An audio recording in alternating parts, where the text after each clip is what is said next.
savez, André, en 2020, le ministre Gérald Darmanin, à l'époque ministre de l'Intérieur, avait dit et déclaré que la France était en guerre face à l'idéologie islamiste. Et vous savez, dans une guerre, il y a ceux qui s'opposent, qui s'affrontent, et il y a ceux qui collaborent, ceux qui permettent que l'idéologie islamiste finalement s'installe sur notre territoire.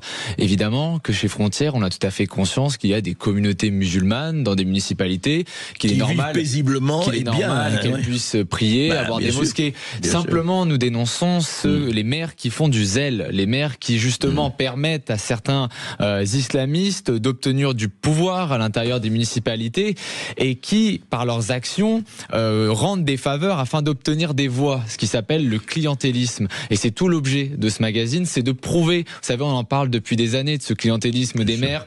A fortiori, on va beaucoup en parler au municipal de 2026 parce que vous savez que la France Insoumise a décidé de passer d'une politique nationale à une politique municipale. Elle rentre dans la course des municipales. Et finalement, cette question compte sur cet électorat. Elle compte énormément sur cet électorat. Et finalement, depuis 2 ans, on a des maires qui se préparent à se voir être confrontés par la France Insoumise, qui font des faveurs à leur communauté musulmane, cherchent justement à obtenir des voix. Et on a prouvé comment ça se passe un peu à travers à la fois des échanges, des dons, tous les mécanismes qui font que des maires réussissent à obtenir des faveurs et des votes en l'échange de quelques petits accords ou qu'on dira à commandement raisonnable.